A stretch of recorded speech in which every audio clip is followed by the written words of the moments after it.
కార్యక్రమంలో కొద్దిపాటి వివరణ ఈరోజు ఓకేనండి. చదివినటువంటి వచనాలు తెలుసుకొని మనం ప్రార్థన చేసుకుందాం. చేసేయండి. ఈ సమయంలో చిన్న ప్రార్థన చేసుకోవచ్చండి. స్తోత్రం, స్తోత్రం, స్తోత్రం, స్తోత్రం, స్తోత్రం. మహాగణుడ, మహోన్నత, మా సర్వాధికారి నీకు వందనాలు, స్తోత్రములయ్యా.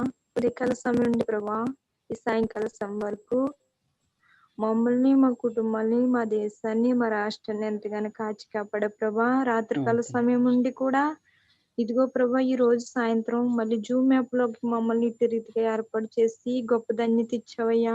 నీకు వందనాలు, స్తోత్రములయ్యా. ఈ ప్రారంభ ప్రార్థన నుంచి ఆఖరు ప్రార్థన వరకు మీరే క్రమంగా నడిపించండి దేవా. మా యజమానులతో మీరే మాట్లాడండి. ఎటువంటి ఇబ్బంది రాకుండా, ఫోన్ ద్వారా ఎటువంటి ప్రాబ్లం రాకుండా ఈ ప్రారంభ ప్రార్థన నుంచి ఆఖరు ప్రార్థన వరకు కూడా మీరే క్రమంగా నడిపించండి. ఇన్న వాక్యం మా హృదయమైన పలక మీద రాసుకుని గొప్ప ధన్యత దయచేయండి. ఇప్పుడు నీ దాసులు నిలబడుచుండగా మీరే మాట్లాడండి. ఏదైతే వెతజల్లుతారో వాటిని మా హృదయమైన పలక మీద రాసుకుని గొప్ప ధన్యత నాకు మాకు మా అందరికి దయచేయండి. జూమ్ యాప్ లో ఉన్న ప్రతి ఒక్క బిడ్డని పేరు పేరున దీవించి ఆశీర్వదించి మమ్మల్ని మేము బ్రతికినంత కాలం నీ సాక్షిగా మమ్మల్ని నిలబెట్టుకోమని, మేము చేస్తున్న ప్రతి ప్రార్థన ఆలకించమని, దీవించి ఆశీర్వదించమని నామములో అడుగుచున్నాను తండ్రి. ఆమేన్. ప్రైజ్ ది లార్డ్ అండి. Praise the lord. దేవునికి మహిమ కలుగును గాక.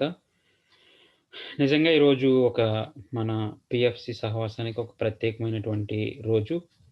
ఎందుకనంటే మనం చూసిన విధానంలో అద్భుతమైన రీతిలో అద్భుతమైన సాక్ష్యాలు, అద్భుతమైనటువంటి అనుభవంలోకి మనం ఒక 2 పుస్తకాలు పూర్తి చేస్తేనే ఇంత గొప్ప ఆనందం ఉంటే గనక రేపన్న రోజుని మనం ఇలాగే కొనసాగింపబడి పరిశుద్ధ గ్రంథం అంతా కూడా పూర్తి చేయగలిగి సహవాసంలో అంతా కూడా ఎంతో గొప్ప ఆ యొక్క ధన్యతను మనం పొందుకోబోతున్నాము.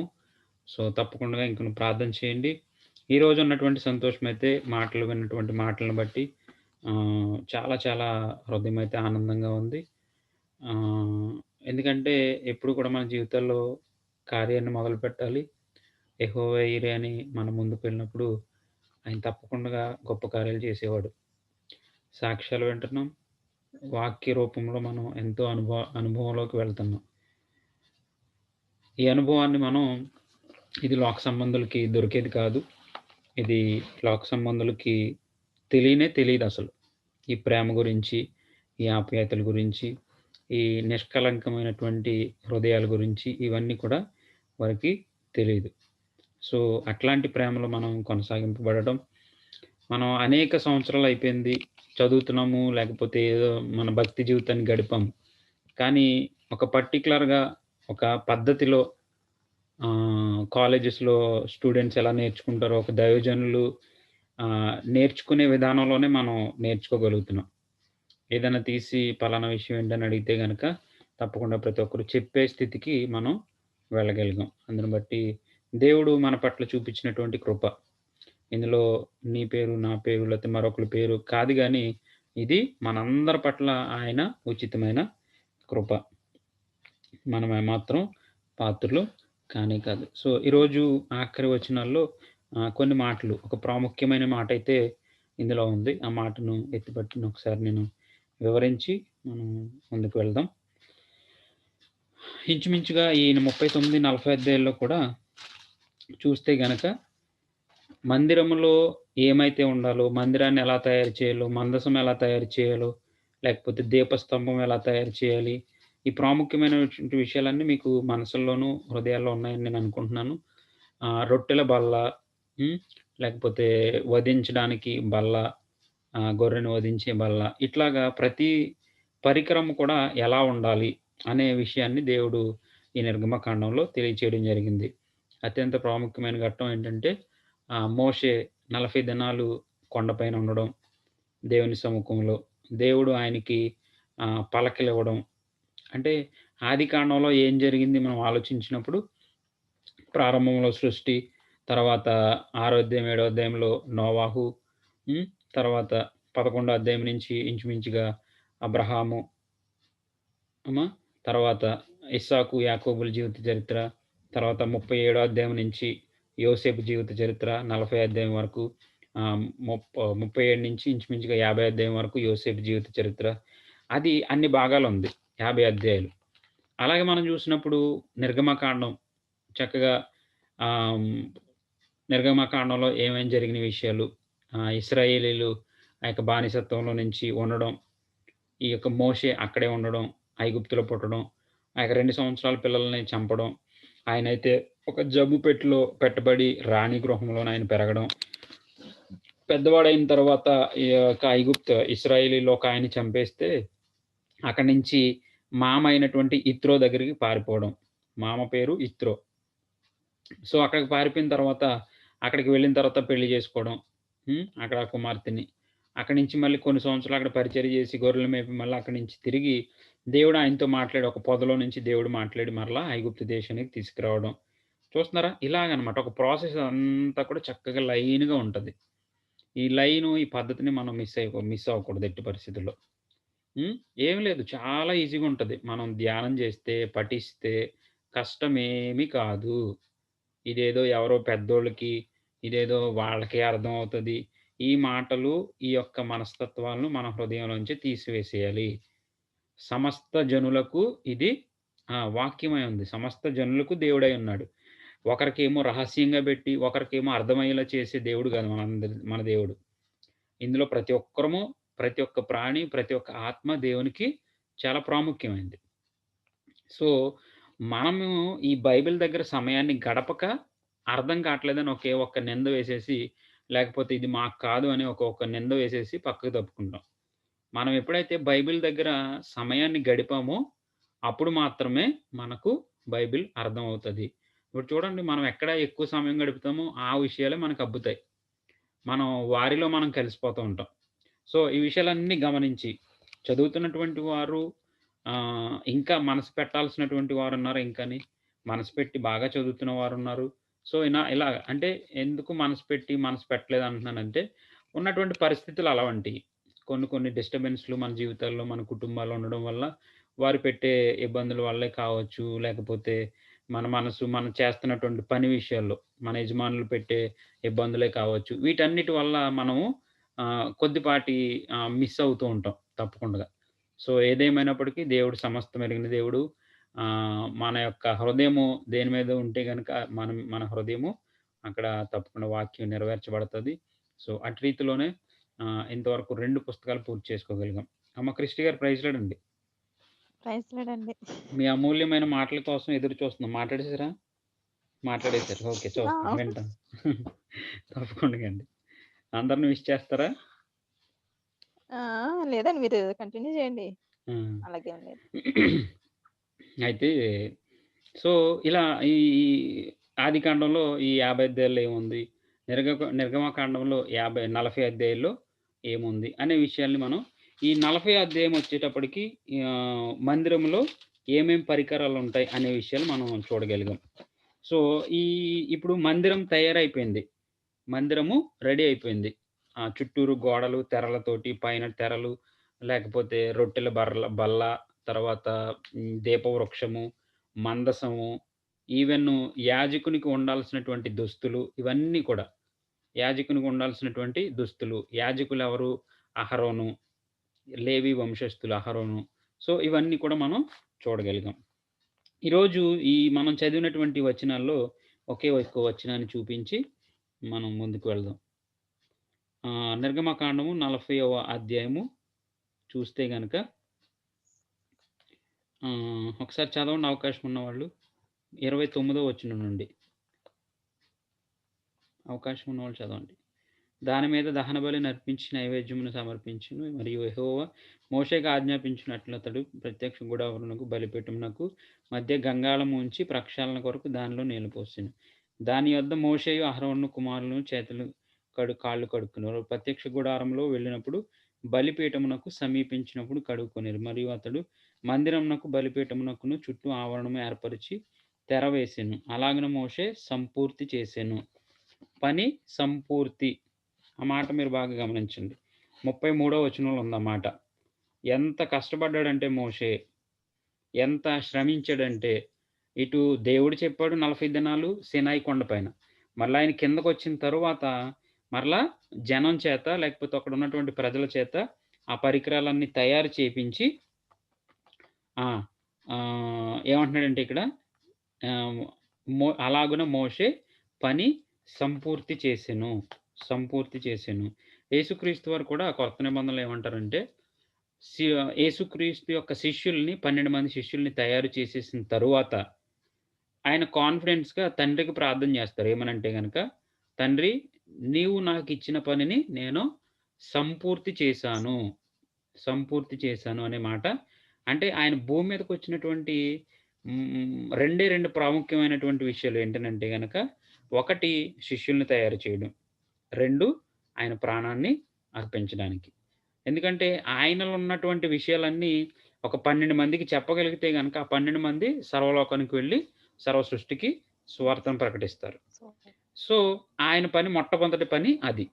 రెండో పనేంటంటే, ఆయన మనందరి పాపాల నిమిత్తము సిలువలో మరణించాలి. ఆ 2 పనులు ఆయన పర్ఫెక్ట్‌గా చేసినట్టు చూసాం. ఇక్కడ మోషే పని సంపూర్తి చేసెను. మందిరం కట్టడం అక్కడ నిర్మించడం మోషేకి గొప్ప బాధ్యత అయింది. ఆ బాధ్యతను మోషే నెరవేర్చాడు. చూద్దాం 34 వచనం. అప్పుడు మేఘము ప్రత్యక్షపు గుడారమును కమ్మగా, యెహోవా తేజస్సు మందిరమును నింపెను. ఈరోజు సుజాత గారు ఫోటో పెట్టారు. ఆ మేఘము అంటే మందిరము, మందిరం పైన అటువంటి షెకినా, ఆ యొక్క గ్లోరీ మేఘము ఏ విధంగా వచ్చింది అనే విషయాన్ని మీరు గమనించగలిగితే గనక. మందిరము నింపెను. ఆ మేఘము మందిరము మీద నిలుచుట చేత మందిరము యెహోవా తేజస్సుతో నిండెను. గనుక మోషే ప్రత్యక్షపు గుడారంలోకి వెళ్ళలేకుండెను. మేఘము మందిరము మీద నుండి పైకి వెళ్ళినప్పుడల్లా ఇశ్రాయేలీయులు ప్రయాణమైపోయిరి. ఇదే వారి ప్రయాణ పద్ధతి. ఇది. అంటే ఇంతకీ మందిరాన్ని ఎందుకు చేయమన్నాడు అనంటే గనక దేవుడు, ఇప్పుడు ఆ రోజుని ఒక ఫిజికల్‌గా, ప్రాక్టికల్‌గా పరికరాలతో చేయమన్నాడు మందిరాన్ని. అంటే దేవుడెప్పుడు కూడా ఎ ఎ ఎ ఇప్పుడు ఈ కాలంలో క్రొత్త నిబంధన చెప్పాల్సినటువంటి విషయాన్ని ఎప్పుడు పాత నిబంధనలో చెప్పలేదు. అక్కడేమో వస్తువులతో చేయమన్నాడు. క్రొత్త నిబంధనకొచ్చేసేటప్పటికి నీ దేహమే దేవాలయం అన్నాడు. దేవుని అక్కడ దేవాలయం ఏంటి? ఆ టెంట్లు, కర్రలు, మన వారం దైవజనులు చెప్పారు. ఏం కర్రమ్మది? తుమ్మకర్ర. తుమ్మకర్ర. తుమ్మకర్ర. దానికి మరలా బంగారు పోత. ఇవన్నీ కూడా కళ్ళకు కనిపించే వస్తువులు. కానీ క్రొత్త నిబంధనకొచ్చేటప్పటికి అక్కడున్నటువంటి మందిరం ఎలాంటి ప్రాముఖ్యత ఉందో, ఇప్పుడు క్రొత్త నిబంధనకొచ్చేటప్పటికి అంటే ఈ క్రొత్త నిబంధనలో చెప్పాల్సినటువంటి విషయం పాత నిబంధనలో గనక చెప్తే గనక వారికి అర్థమయ్యేది కాదు. వారి కళ్ళ ముందు ఆ వస్తువులుంటే గనక, ఆహా! వస్తువేంటి మందిరము అని కనబడాలి వాళ్ళకి. ఇప్పుడు క్రొత్త నిబంధనలో నీవు మనం నమ్ముతున్నాం. ఎందుకనంటే గనక పాత నిబంధన విషయాలు అలా చెప్పుకుంటూ ఇప్పుడు ఒకటో తరగతిలో చెప్పాల్సిన విషయాలు పదో తరగతిలో చెప్పాల్సిన విషయాలు ఒకటో తరగతిలో చెప్పేసాననుకోండి. ఈ ఒకటో తరగతి పిల్లవాడికి ఏం అర్థం కాదు. కాబట్టే 1, 2, 3, 4, 5 ఇట్లా లైన్‌గా ఉంటాయి పాఠాలు. నెమ్మదిగా ఇప్పుడు ఇంకా మంచి ఎగ్జాంపుల్ ఏంటంటే, పుట్టిన వెంటనే పిల్లోడికి చక్కగా ఫస్ట్ పాలు తాగిపిస్తారు. తర్వాత 6 నెలలకి ఎప్పుడో అన్నం చక్కగా మెత్తని చేసి, పిసికి తినిపిస్తారు. తర్వాత ఇంకొంచెం తర్వాత స్పూన్‌తో అన్నం తినిపిస్తారు. తర్వాత ఎప్పుడో పెద్దయిన తర్వాత బోన్సు తింటాడు కదా! మాంసం ముక్కలు, బోన్స్ అయి తింటాడు. ఈ మాంసం ముక్కలే పుట్టినప్పుడు పెడితే ఎలా ఉంటదాయనకి? అరగదు. నీరసపడతాడు. నొప్పొచ్చేస్తది. చాలా విషయాలు జరుగుతుంటాయి. సో, కాబట్టే చెయ్యాల్సిన పద్ధతిలో చేస్తారు. అలాగే పాత నిబంధనలో చెప్పాల్సినటువంటి విషయాల్ని ఎప్పుడు పాత నిబంధనలో మందిరం అక్కడేమో పరికరాలతో చేసినటువంటిదేమో మందిరం అయితే, క్రొత్త నిబంధన ఈ కాలంకొచ్చేటప్పటికి ఇదిగో మన దేహమే దేవాలయము. దేవుని పరిశుద్ధాత్మ నీలో నివసిస్తున్నాడు. నీ హృదయంలో పరిశుద్ధాత్మ ఉన్నాడు. నీ పరిశుద్ధాత్మ నివసించడానికి ఈ దేహమంతా కూడా దేవాలయము. ఆయన దేవాలయం పాడు చేసిన వాడిని దేవుడు పాడు చేస్తాడు. ఈ దేవాలయము పాడు చేయకూడదు. ఇది పరిశుద్ధంగా ఉంచుకోగలగాలి. దేవుడిచ్చినటువంటి రిలేషన్స్ మాత్రమే మెయింటైన్ చేయగలగాలి. ఇవి ఆహ్, పరిశుద్ధుని యొక్క గొప్ప ప్లానింగ్ అని మనం చెప్పుకోగలగాలి. సో, ఇక్కడ ఉన్నటువంటి ఈ మందిరము యొక్క ప్రాధాన్యత ఏంటనంటే గనక, హ్మ్. వారు ప్రయాణమయ్యి 36 వచనం. మేఘము మందిరం మీద నుండి పైకి వెళ్ళినప్పుడెల్లా ఇశ్రాయేలీయులు ప్రయాణమై పోయిరి. ఇదే వారి ప్రయాణ పద్ధతి. ఆ మేఘము పైకి వెళ్ళని ఎడల అది వెళ్ళు దినము వరకు వారు ప్రయాణము చేయకుండురి. ఇప్పుడు ఇశ్రాయేలీయులు ఒక అరణ్యములో ఉన్నారు. ఇప్పుడు వాళ్ళ ప్రయాణ పద్ధతి ఏంటంటే గనక అంతా కూడా ఈ యొక్క మందిరం పైన ఆధారపడుంది. నిజంగా కూడా మనం దేవుని చిత్తమైతే మనందరం క్షేమంగా ఉండి చక్కగా చదువుకుంటూ వెళ్తే ముందులోకి ఈ రాజుల గ్రంథాలు గాని, ఇవన్నీ కూడా ఈ యొక్క మందసము ఎంత ప్రాముఖ్యమైనది. ఇప్పుడు ఇంకా మనకి ఈరోజు మనం చెప్పేసుకున్నాం. ఏంటి మన దేహమే దేవాలయం అనేసి. ఇప్పుడు ఇక్కడున్నటువంటి మందసము ఎంత ప్రాముఖ్యమైనది. లేకపోతే మన హృదయము ఎంత ప్రాముఖ్యమైనది. మన హృదయానికి, ఆ మందసానికి సాదృశ్యం. ఆ యొక్క మందసమే మన హృదయమై ఉంది. ఎందుకంటే అది పరిశుద్ధమైనటువంటి స్థలముగా ఉంది. సో, ఇంకా ఆ మందసము ఉంటే ఇశ్రాయేలీయులు ఏ విధంగా జయిస్తారు? ఆ మందసం లేకపోతే ఏ విధంగా వారు ఓడిపోతారు? అర్థమవుతుందా మీకు? ఇలాంటి విషయాలన్నీ కూడా మనకి చక్కగా రాబోయే అధ్యాయాల్లో చాలా అంటే వాక్యం ఎప్పుడు జుంటె తేనె దారుల కన్నా మధురమైనది అనే మాట మనం వింటాం గ్రంథంలో నుంచి. అంతే మధురంగా మనకి కనిపిస్తూ ఉంటది. చాలా ఆశ్చర్యంగా దేవుడు ఎలాగా దీన్ని ఒక ప్లానింగ్ ప్రకారం చేసుకురాగలిగాడు. దేవుడు ఎంత ప్లానింగ్, ఎంత పకడ్బందీ ప్లానింగు. మీకు ఆదికాండంలో చదివిన విషయానికిని, ప్రకటన గ్రంథంలో చదివిన విషయానికి దానికి దీనికి ఏమాత్రం తేడా ఉండదు. ఎందుకంటే కొన్ని వందల సంవత్సరాల స్టోరీలివి. ఇంకొకటి ఇంచుమించుగా ఈ 5 కాండాలు కూడా ఆదికాండము, నిర్గమకాండము, లేవికాండము, ద్వితీయోపదేశ కాండము, సంఖ్య ఇవన్నీ కూడా 5 కాండాలు. మోషే పుట్టి పుట్టేటప్పటికి ఇంచుమించుగా ఆదికాండం జరిగిపోయింది. ఆదికాండం జరిగిపోయింది. కానీ జరిగిపోయినటువంటి విషయాలను కూడా దేవుడు మోషే ద్వారా వ్రాయించినట్టు మనం చూస్తున్నాం. ఇవి ఇంచుమించుగా ఇలాగ చెప్పుకుంటూ వెళ్తే ఎంతో అద్భుతమైనటువంటి విషయాలుగా మనకు కనిపిస్తాయి. సో, ఈరోజు మనం చదివినటువంటి విషయాల్లో ఇక్కడ మందిరము సిద్ధపడిపోయింది. మందిరము రెడీ అయిపోయింది. ఇప్పుడు ఆ మందిరం మీదకి షెకినా మేఘము దేవుని యొక్క ప్రత్యక్షత అలా వచ్చినప్పుడు ఆ యొక్క మందిరము దగ్గర వాళ్ళంతా స్తుతించాలి. లేకపోతే అక్కడ బలులు అర్పించాలి. తప్పు చేసిన వాడొచ్చి అక్కడ బలి అర్పించాలి. అక్కడ యాజకుడు ఉంటాడు. యాజకుడు అంటే దైవజనుడు. వారు ఎంత తప్పు చేస్తే ఆ తప్పుకు తగ్గ లెక్కుంటది. ఇంకా లేవికాండంలో ఇవన్నీ చూస్తాం. ఇంకా మనం దేవుని చిత్తమైతే లేవికాండం కూడా ఇంట్రడక్షన్ ఇచ్చుకోవాలి. అసలు లేవికాండం అంటే ఏంటి? అనే విషయాలు మనం తెలుసుకోగలగాలి. దేవుని చిత్తమైతే రేపు ఆ విషయాన్ని తెలుసుకుందాం. ఈరోజు ఉన్నటువంటి విషయాల్ని ఫైనల్‌గా నేను ఒకసారి చెప్పదలుచుకున్నాను. అక్కడ మందిరం సిద్ధపడిపోయింది. మందిరం పైన షెకినా మేఘము. అదొచ్చినప్పుడు ఆ యొక్క ప్రయాణం వారు ఆపేస్తారు. అది లేనప్పుడు ఆ యొక్క మేఘం పైకి వెళ్ళినప్పుడు ప్రయాణాన్ని కొనసాగిస్తారు.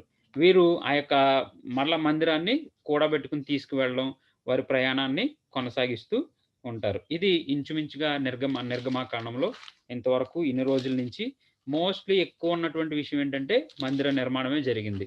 మందిరంలో ఉన్నటువంటి పరికరాల గురించి, రొట్టెల బల్ల గురించి, వీటి గురించి మనకు ఎక్కువగా చదవడం జరిగింది. బాగా గుర్తుపెట్టుకోండి. నిర్గమకాండం అంటే ఏంటి? ఏమున్నాయి విషయాలని మనం ఆలోచించినప్పుడు మనకి గుర్తు రావాల్సినటువంటి విషయాలేంటంటే మందిరం గురించి, మందిరము కట్టడాల గురించి. సో, ఇది ఈరోజు మనకున్నటువంటి వివరణ. మరొకమారు మీ అందరికీ హృదయపూర్వకమైనటువంటి శుభాకాంక్షలు, అభినందనలు తెలియచేస్తున్నాను. మనకి ఈరోజు మన పిఎఫ్‌సి సహవాసంలో ఒక పండగ దినంగా ప్రతి ఒక్కరూ సంతోషంగా ఉండగలిగాము. ఎందుకంటే కష్టపడి చదవగలిగాము. ఒక 2 రాళ్ళు వెనకేసుకోగలిగాము. ఆదికాండం, నిర్గమకాండం. సో, తప్పకుండా ఇంకా రాబోయే అధ్యాయాలు గాని, రాబోయే పుస్తకాలు గాని బాగా చదువుదాం. దేవుని ఆశీర్వాదాలు. మనం ఇంకా ఆశీర్వాదాల కోసం లేకపోతే మన పరిస్థితుల కోసం మనం ఆలోచించుకోవాల్సిన అవసరం లేదు. ఆయన పైన ఆయన చేసుకెళ్ళిపోతాడింక. అద్భుతమైన సాక్ష్యాలు మనం వింటున్నాం. సో, ఏమాత్రం కూడా మన యొక్క పర్సనల్ విషయాల గురించి ఆలోచించొద్దు. ధైర్యంగా ఉండండి. దేవుడు కార్యం చేసి మన హృదయాల్ని సంతృప్తిపరిచే దేవుడు. ప్రతి ఒక్కరు కూడా ఆశ, తర్వాత మన సుజీ గారు, ప్రతి ఒక్కరు కూడా నేను ఇంకా పేర్లు అందరం కూడా నేను తెలియచేస్తున్నాను ఈ విషయాన్ని. ఎందుకంటే ప్రస్తుతానికి ఆశ తొందరపడుతున్నారు. ఏ విషయం? సర్జరీ విషయం. కిరణ్ గారి గురించి. తర్వాత సుజాత గారు తొందరపడుతున్నారు అక్కమ్మ గురించి. సో, ఈ విషయాల్లో మీరు ఏమాత్రం కూడా తొందరపడొద్దు. శాంతి విషయంలో దేవుడు గొప్ప కార్యం చేశాడు. సో, ఈ విషయాలన్నిటిని బట్టి దేవుని స్తుతిస్తూ ఈ మాటలు నేను ముగిస్తూ ఉన్నాను. క్రిస్టి గారిని బట్టి, హెప్సిబా గారు, విజయ్ కుమార్‌ని బట్టి. ప్రతి ఒక్కరి జీవితాల్లో దేవుడు గొప్ప కార్యం చేస్తాడు. ప్రార్థన చేసుకుందాం మంచి సమయంలో. ఎవరు ప్రార్థన చేస్తారు? ఎవరికైనా అవకాశం ఉందా? నేనే చేసేయమంటారా? విజయ్ కుమారి లేక అమ్మ క్రిస్టి గారు అవకాశం ఉందండి? నేను చేస్తాను. చేయండి. 10 నిమిషాలు టైం ఉందండి. చేయండి. సరే. హల్లెలూయా! ప్రైజ్ లేడండి స్తోత్రం. సహవాసంలో ఉన్న అందరికీ. సుజీ గారు, విజయ్ కుమారి, హెప్సీ గారు, శాంతి అందరికీ నా ప్రత్యేకమైన వందనాలు. Praise the lord. ఆశాజ్యోతి గారు, ప్రైజ్ లార్డ్. మీ అందరికీ ప్రభువైన యేసుక్రీస్తు నామములో నా యొక్క శుభాది వందనాలు తెలియజేస్తున్నానండి. మరి నిజంగా చాలా సంతోషం. ఎన్ని కష్టాలు వచ్చినా, ఎన్ని ఇరుకులు వచ్చినా మనం దేవుని విడిచిపెట్టకుండా దేవుని వెంబడించినట్లయితే ఆయన మనల్ని ఆశీర్వదిస్తాడు, ఆయన మనల్ని దీవిస్తాడు. కనుక తప్పకుండా ఈ విధంగా ప్రైజ్ లేడండి. నేను అనటం ఏంటంటే మనం బ్రతుకున్నంత కాలం కొంతవరకు చేసి మానేసేవారు కాదు కానీ మనం బ్రతుకున్న మనలో ఊపిరి ఉన్నంత వరకు, మనలో జీవం ఉన్నంత వరకు కూడా ఈ విధంగా దేవుని యొక్క వాక్యాన్ని చదువుతాం. మరి దేవుని యొక్క వాక్యాన్ని చదువుతూ అనేక మందికి దేవుని యొక్క వాక్యాన్ని మరి చాటిస్తూ ప్రభు ప్రేమను, క్రీస్తు ప్రేమను అనేక మందికి చాటుదాం. అదే మన యొక్క సహవాసం యొక్క ముఖ్య లక్షణంగా మనం ఉండాలి.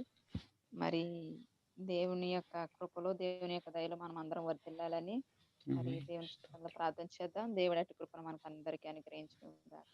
ఆమేన్. ప్రార్థన. మహాపరిశుద్ధుడును మహోన్నతుడైన దేవా, నిఘనమైన శ్రేష్టమైన హెచ్చించబడిన ఉన్నతమైన అతి పరిశుద్ధమైన విలువైన నా బట్టి వందనములు, స్తుతులు, స్తోత్రములు చెల్లించుకుంటున్నాను తండ్రి. గడిచిన కాలంలో నువ్వు మా జీవితాల్లో చేస్తున్న మేలుపకారములకి వందనాలు. ఆయన 2020 సంవత్సరము అయ్యా దగ్గర మరి నా ప్రియమైన దేవా, జూన్, మే మాసం నుండి ప్రభా మీరు ఎంతగానో ప్రభా మీరు మమ్మల్ని ఆదరిస్తున్న మీ ఆదరణకే వందనములు, స్తుతులు, స్తోత్రములు చెల్లించుకుంటున్నాను. ఈ వాక్యము ద్వారా మీరు మమ్మల్ని బలపరుస్తున్నాం. మా బాధల్లో, మా శ్రమల్లో, మా కష్టాల్లో మాకు నెమ్మదిని కలగజేస్తున్నావు తండ్రి. అయ్యా మేము ఏ విధంగా నడవాలో, ఏ విధంగా బ్రతకాలో, ఏ విధంగా జీవించాలో దినదినము నీ వాక్యము ద్వారా మీరు మాతో మాట్లాడుతున్న ప్రతి మాటను బట్టి అయ్యా నువ్వు ఇస్తున్న హెచ్చరికను బట్టి నీకు వందనాలు, స్తోత్రాలు చెల్లించుకుంటున్నాను తండ్రి. అయ్యా సహవాసం ఉన్న ప్రతి ఒక్కరిని మీరు జ్ఞాపకం చేసుకోమని మీ సందులో అడుగుచున్నాను. ప్రతి ఒక్కరితోనూ మాట్లాడుతున్న విధానాన్ని బట్టి నీకు వందనాలు తండ్రి. ఎన్నో అద్భుతాలు మేము చూసినాం తండ్రి. నోవాహు గారి జీవితం మొదలుకొని ప్రభా ఇప్పటి వరకు మోషే అయా యొక్క మందిరము కట్టలో నువ్వు ఎంతగానో ప్రభా ఇంతవరకు ప్రతి విషయంలో కూడా అబ్రహాము గారి జీవితాన్ని చూసిన అయా ఇదిగో ప్రభా యాకోబు గారి జీవితాన్ని మేము చూసిన, ఇశ్రాయేల్ జీవితాన్ని ఇస్సాకు గారి జీవితం మేము చూసిన, సారాన్ని మీరు దీవించినామని అయ్యా ఆశీర్వదించిన మీకు వందనాలు. అబ్రహాము గారికి ఇచ్చిన వాగ్దానాన్ని మీరు నెరవేరుస్తూ వచ్చినావు అయ్యా. ఇదిగో ప్రభు ఇలాంటి గొప్ప గొప్ప విషయాలు, ఎంతో మర్మాలు, నీ మర్మాలు మేము తెలుసుకోవడానికి చాలు. ఆయా యోసేపు జీవితంలో నువ్వు చేసినటువంటి మేలును బట్టి ప్రతి విషయాన్ని ప్రభా మీరు మాతో మాట్లాడుతున్న విధానాన్ని బట్టి నీకు వందనాలు నాయన, నీకు స్తోత్రములు. ఇదిగో నీ వాక్యం ద్వారా మమ్మల్ని మేము ఏ విధంగా సరి చేసుకోవాలో, మా జీవితాలు ఏ విధంగా అయ్యా ఏ విధంగా మేము ఏ విధంగా నడవాలో మీరు మాకు తెలియపరుస్తున్న విధానాన్ని బట్టి నీకు వేలాది వందనాలు, స్తుతులు, స్తోత్రములు చెల్లించుకుంటున్నాను నాయన. ఇదిగో ప్రభా వెండి బంగారములు ధనధాన్యములు చేత కాదు కానీ ప్రభా మమ్మల్ని వాక్యము ద్వారా మీరు మమ్మల్ని నడిపిస్తున్న విధానాన్ని బట్టి నీకు వందనాలు. అవును ప్రభా మాకు ఇంకేం కావాలి ప్రభా, నీ వాక్యములో నాయన నీలో ఎదుగుట మాకు ఆశీర్వాదము, నీలో జీవించడం మాకు ఆశీర్వాదం ప్రభా. అయ్యా యేసయ్యా నీకు వందనాలు. ఇదిగో మేమే ఏ విధంగా అయితే నీ వాక్యములో నైనా ఏ విధంగా వర్ధిల్లుతున్నామో అదే విధంగా మా కుటుంబాలు, మా బంధుమిత్రులు, మా స్నేహితులు, మా సంఘాలు, మా సహవాసాలు కూడా ఆ విధంగా నీలో వెంబడించడం, నీలో జీవించడం, నీ వాక్యం ద్వారా ప్రతి ఒక్కరినైనా ప్రతి ఒక్కరిని దాన్ని సరి చేసుకోవడానికి నీకు కృప చూపించమని ఇంకా ఎంతో మంది అయ్యా రక్షణ లేని వారు ఉన్నారు ప్రభావ. నీ వాక్యము ద్వారా అయ్యా రక్షింపబడ్డానికి నీ కృప చూపించమని మీ సందులో అడుగుచున్నాను తండ్రి. నీకు స్తోత్రములు, స్తోత్రములు. హల్లెలూయా. ధైర్యాన్ని దయచేయండి మా యొక్క శ్రమల్లో, మా కష్టాల్లో, మా బాధల్లో నీ వాక్యం ఎంతగానో ధైర్యాన్ని ఇచ్చేదిగా మాకు ఉంటుంది కనుక అడుగుడు మీకు ఇవ్వబడును, వెదుకుడి మీకు దొరుకును, తట్టుడు మీకు తీయబడిన సాధ్యము తండ్రి. స్తోత్రాలు, గొప్ప కార్యములు చేసే దేవుడు, అద్భుతాలు చేసే దేవుడు, యెహోవా రాఫాగా ఉండి ప్రతి ఒక్కరిని స్వస్థపరిచే దేవుడు నీకు అయా భయంకరమైన దినాల్లో నుండి, దుర్దినాల్లో నుండి, అపాయకరమైన దినాల్లో నుండి ప్రభా మీరు మమ్మల్ని అందరినీ తప్పించినాము. ఏ ప్రభా ఈ యొక్క భయాలన్నిటిని విడిచిపెట్టి నీ సన్నిధిలో మేము ఎదుగుటకు నీ కృప చూపించినాము. వందనాలు ప్రభా. ప్రతి విషయంలో సహాయపడుతున్న విధానాన్ని బట్టి అయ్యా అన్ని విషయాల్లో ప్రభా నీ సన్నిధిలో మేము ఏది అడిగిన అడిగినా కూడా మా ప్రభా మా ప్రార్థనలు ఆలకించి మాకు సహాయపడుతున్న విధానం బట్టి నీకు వందనాలు స్తోత్రాలు చెల్లించుకుంటున్నాను తండ్రి. అయ్యా ఇదిగో ప్రభా ఇప్పుడు జూమ్ యాప్ లో ఉన్న ప్రతి ఒక్కరిని బట్టి నీ సందులో ప్రార్థిస్తున్నాను. ఇంకాను ప్రభా రావాలని ఆసక్తి ఉండి అయ్యా ఎవరికి సమయాన్ని అనుకూలం లేక ప్రభా ఫోన్స్ పనిచేయక ఎంతో మంది ఇబ్బంది పడుతున్నారు. ఎంతో ఆశ అయితే ఉంది కానీ ప్రభా అవును అయ్యా తండ్రి, కొన్ని మీకు కొన్ని వందనాలు. అననుకూలమైన పరిస్థితులు బట్టి పరిస్థితులు తండ్రి, రాలేకపోతున్నారు మీకు ప్రభా. వందనాలు. అయ్యా ప్రతి ఒక్కరిని మీరు దర్శించండి ప్రభా. ప్రతి ఒక్కరిని నాయన ఎంతమంది అయితే సహవాసంలో పేరు పట్టబడి ఉన్నారు ప్రభా అవును వారందరినీ తండ్రి, మీరు మీకు దీవించండి. స్తోత్రం, వారందరినీ మీరు స్తోత్రం, ఆశీర్వదించండి. స్తోత్రం. వారందరితో మీరు మాట్లాడమని అవునయ్యా, అడుగుతున్నాను తండ్రి. మీకు అయ్యా వందనాలు. ఇప్పటి వరకు ప్రభా అయ్యా 17, 18 మంది రోజు బైబిల్ చదువుతున్నారు. ఇంకను మా సహవాసులు ఉన్న ప్రతి ఒక్కరూ కూడా అయ్యా బైబిల్ చదవడానికి నీ పరిశుద్ధ గ్రంథాన్ని చదవడానికి నీ కృప చూపించమని మీ సన్నిధిలో అడుగుతున్నాను చూపించండి రాజా. తండ్రి, నీకు మీకు వందనాలు. ఇక ముందు ప్రభా ఇంకను ఆ యొక్క సంఖ్య రెట్టింపు అవ్వాలి ప్రభా. నీకు స్తోత్రం హల్లెలూయా ఆమేన్. యేసయ్యా నీకు వందనాలు స్తోత్రాలు చెల్లించుకుంటూ యేసునామములో జూమ్ యాప్ లోనైనా ఇదిగో పాలు పంపులు పొందిన ప్రతి ఒక్కరిని బట్టి నీ సంగ ప్రార్థిస్తున్నాను. నీ దాసులు పాలు గారిని బట్టి నీ సంగ ప్రార్థిస్తున్నాను. దాసు ద్వారా మీరు మమ్మల్ని హెచ్చరిస్తున్న హెచ్చరికను బట్టి నీకు వందనాలు. మమ్మల్ని ఆయన వాక్యం ప్రతి శుక్రవారం నీ దాసుని ద్వారా మీరు మాతో మాట్లాడుతున్న విధానాన్ని బట్టి వందనాలు స్తోత్రం. అవును ప్రభా విలువలేని మా జీవితము, వ్యర్థమైన మా జీవితము, వంకరి అవును టంకరగా ఉన్న తండ్రి, మా మీకు జీవితాలు స్తోత్రం. బ్రతుకులు ప్రభా అయినప్పటికీ నాయన హల్లెలూయా, సరైన మీకు వందనాలు. సరైన మార్గంలో పెడుతున్న విధానాన్ని బట్టి నీకు వందనాలు. నీ వందనాలు దాసుని ప్రభువా, ద్వారా మీకు మమ్మల్ని సరి స్తోత్రం. చేస్తున్నావు. నీకు వందనాలు స్తోత్రాలు అవును రాజా, చెల్లించుకుంటున్నాను మీకు తండ్రి. వందనాలు. అదే విధంగా ప్రభా నీ ప్రియ కుమారుడు భూషణ్ గారిని బట్టి నీ సంగ ప్రార్థిస్తున్నాను. అవును ఇంకా రాజా, మంచి మీకు జ్ఞానాన్ని స్తోత్రం, ఇచ్చినావు. నీకు స్తోత్రం, వందనాలు. స్తోత్రం. ఆలోచన ఇచ్చినావు. నీకు వందనములు ప్రభా. హల్లెలూయా, స్తోత్రం మీకు నాయన. వందనాలు. ఈ మీరే విధంగా వాడుకోండి మేమందరం ఈ ప్రభువా. విధంగా నీలో ఎదుగుటకు సహాయపడుతున్నాను. నీ పాదాల ద్వారా నీకు సహాయపడండి, వందనాలు సహాయం స్తోత్రాలు చేయండి, చెల్లించు. సహాయం ఇంకాను చేయండి. ప్రభా నాయన ఇదిగో ఏదో మా జీవితాలు మేము ఏదో అభివృద్ధి పొందడానికి మేము ఆశీర్వదింపబడ్డానికి కాదు కానీ అనేక మంది ఆశీర్వదింపబడ్డానికి అనేక మందికి అయ్యా రక్షణ పొందడానికి ఈ సహవాసం ఈ గ్రూప్ ఉపయోగకరంగా ఉండేలాగా సహాయం చేయమని అడుగుచున్నాను రాజా. నీకు వందనాలు. ఆదరణ హెల్పింగ్ హ్యాండ్ కొరకు కూడా నీ సంగ ప్రార్థిస్తున్నాను. సహాయం చేయమని ఆమేన్. ప్రతి అవును విషయంలో ప్రభువా, నీ మీకు కృప స్తోత్రం. దేవా. ఇదిగో ఎవరైతే సహవాసంలో బలహీనలు ఉన్నారో స్వస్థత దయచేయండి. కిరణ్ గారిని బట్టి అవును నీ సంగ తండ్రి, మీకు ప్రార్థిస్తున్నాను. వందనాలు. అయ్యా ఆపరేషన్ కొరకు అన్ని విధాలా మీరు సిద్ధపరచండి ప్రభా. నీకు స్తోత్రం. సిద్ధపరచండి. సుజీ గారిని బట్టి ప్రార్థిస్తున్నాను ప్రభా. అవును వారికి తండ్రి, ఉన్న సమస్య నీకు తెలుసు. యేసునామములో వారి భారం మీద విడుదల, వేస్తున్నాము. విడుదల, సహాయం విడుదల చేయండి దయచేయండి తండ్రి. ప్రభా. విజయ్ కుమార్ని బట్టి శాంతిని బట్టి ప్రభా ఇప్సి గారిని బట్టి శాంతరత్నం గారిని బట్టి ప్రతి ఒక్కరిని బట్టి అవును బట్టి యేసునామములో ప్రార్థన నాయన చేస్తాను తండ్రి, మీకు అయ్యా రమణ గారిని బట్టి ప్రభా రవి గారిని బట్టి నాయన హల్లెలూయా. రాంపండు గారిని బట్టి ప్రభా నాయన ప్రశాంత్. ప్రభా ప్రతి ఒక్కరిని బట్టి కిషోర్ గారిని బట్టి ప్రభా ప్రశాంత్ అవును గారిని తండ్రి, బట్టి మీకు ప్రభా స్తోత్రం, అయ్యా అనేక స్తోత్రం, మంది ఉన్నారు స్తోత్రం. ప్రభా. ప్రతి ఒక్కరిని బట్టి నీ సంఘంలో సహాయం ప్రార్థిస్తున్నాను నాయన. దయచేయండి. ఇదిగో గ్రేస్ అమ్మని బట్టి ప్రార్థిస్తున్నాను. సహాయం అవును చేయండి తండ్రి, నాయన. ఇదిగో మీకు ప్రభా వందనాలు. ప్రతి ఒక్కరిని నీ దర్శించండి దీవించండి ప్రభా. తండ్రి, యేసునామములో దర్శించండి. నాయన నీకు వందనాలు స్తోత్రాలు చెల్లించుకుంటూ అయ్యా ఈ రాత్రి కాలశంలో ప్రతి ఒక్కరిని మీరు దర్శించండి నాయన. ఇదిగో ప్రతి ఒక్కరిని మీరు జ్ఞాపకం చేసుకోమని యేసునామములో ప్రతి వారి అవసరతని నామలో తీర్చండి. నేను వచ్చిన వచ్చే దేవుడు కాదు నాయన. ప్రతి ఒక్కరి పేర్లు సౌదమణి గారిని బట్టి ప్రార్థిస్తున్నాను నాయన. అయ్యా మీకు స్తోత్రములు. ప్రతి ఒక్కరిని బట్టి నీ సంలో ప్రార్థించుకుంటూ యేసునామములో ప్రతి వారి అవసరతని నామలో తీర్చమని యేసునామములో స్పర్శనాము తండ్రి ఆమేన్. ఆమేన్, ఆమేన్. యేసు రక్తమే జయము, ప్రవేశ రక్తమే జయము. ప్రవేశనామములకు సంపూర్ణ విజయము, అపవాదికి అనంత నాశనం. యేసునామముకే మహిమ కలుగును గాక. ఆమేన్, ఆమేన్. ఆమేన్, ఆమేన్. అందరికి అందరికీ ప్రైజ్ ప్రైజ్ చూడండి. అందరికీ గాడ్ బ్లెస్ యూ ఆల్. అందరికీ వందనాలు. దేవుని ఆశీర్వాదాల్లో మనం ఈ విధంగా సంతోషంలో నిజంగా ఒక కుటుంబ ప్రార్థన అయిపోయింది మనకి ప్రతిరోజు నిధిని. సో మన గృహాల దగ్గర ఉన్నప్పుడు ఎలా కుటుంబ ప్రార్థన పెట్టుకుంటామో ఇట్లాంటి ఆయా దేశాల్లో ఉండి కుటుంబ ప్రార్థన అమ్మా గొప్ప కార్యం చేస్తున్నాడు దేవుడు. కానీ చాలా అద్భుతంగా మాట్లాడారు ఒకళ్ళొకళ్ళని. అసలు ప్రసంగాలు చేశారు చాలా చాలా. నేను ఆ మాటలు వింటుంటే చాలా హ్యాపీగా ఉంది నాకైతే. అమ్మా చాలా ధైర్యంగా మాట్లాడగలిగాను. ద్వారా నేను మేలు పొందానంటే నాకు చాలా హ్యాపీగా ఉంది మీ అందరు చేసిన ప్రార్థన ద్వారా. అవునమ్మా, తప్పకుండా మనమే ఒకరికొకరు ధైర్యం చెప్పుకోవాల్సిన వారం అన్నా మనకి ధైర్యం అవునండి, అంటే అవును, భయపడడానికి అవును. లేదు. ఫస్ట్ ఒక ఆఫ్ ఆల్ వీడియోలో విన్నాను, సహవాసం ఉన్నదంటే ఒకరికొకరు బాధలు పంచుకోవాలంట, షేర్ చేసుకోవాలంట, బాగా కష్ట సుఖాలు చెప్పుకోవాలంట, దాన్ని బట్టి ప్రార్థన చేసుకోవాలంట చెప్పితే విన్నాను ఇందాక. వాక్యం వినడం కాదు గాని విని మా జీవితాల్లో ఈ విధంగా మేము ఈ విధంగా జరగాలని బలపడ్డాం ఈ మాట ద్వారా, ఈ మాటల వల్ల అనేసి చెప్పినప్పుడు అది చెప్పేది మీరే కాబట్టి ఆ ఆనందం మాకన్నా ఎక్కువ మీకే ఉంటదండి. హ్మ్. హ్మ్. హ్మ్. హ్మ్. కదండీ! ఎందుకంటే నా ఆశ ఎప్పుడు అందుకనే మీ మీద ఉంచేసి మీరు మీరు మాట్లాడండి. కూడా అదే ఎన్ని కాదు మీ సార్లు కొడుకు కూడా మీరే చాలా సార్లు చెప్తారు. హ్మ్. మీ స్కిల్ మీరు ఏ డెవలప్ విధంగా చేసుకోండి. నేర్చుకోవాలి. అమ్మ. హ్మ్. ఇప్పుడు నేర్చుకున్నామేమో మేము ఎక్కడైనా రేపొద్దుట మాట్లాడగల నిలబడేయొచ్చు. హ్మ్. అవకాశం వచ్చినప్పుడు నిలబడొచ్చు. ఇప్పుడు మొన్నెళ్ళినప్పుడు పద్మ గారు ఎలాగైతే చెప్పారో నిలబడ్డారు. హ్మ్. ఆ విధంగా హ్మ్. ఇలాగే అయితే ఏముందండి ఎప్పుడన్నా ఎవరికన్నా అవకాశం వచ్చినప్పుడు మనం చెప్పి ఈవెన్ చెప్పడం ఈవెన్ దేవుడి చిత్తమైతే మనం ఈవెన్ బోధించొచ్చు కదండీ! దేవుడిస్తున్నటువంటి ఈ అవకాశం ఎందుకంటే రేపన్నా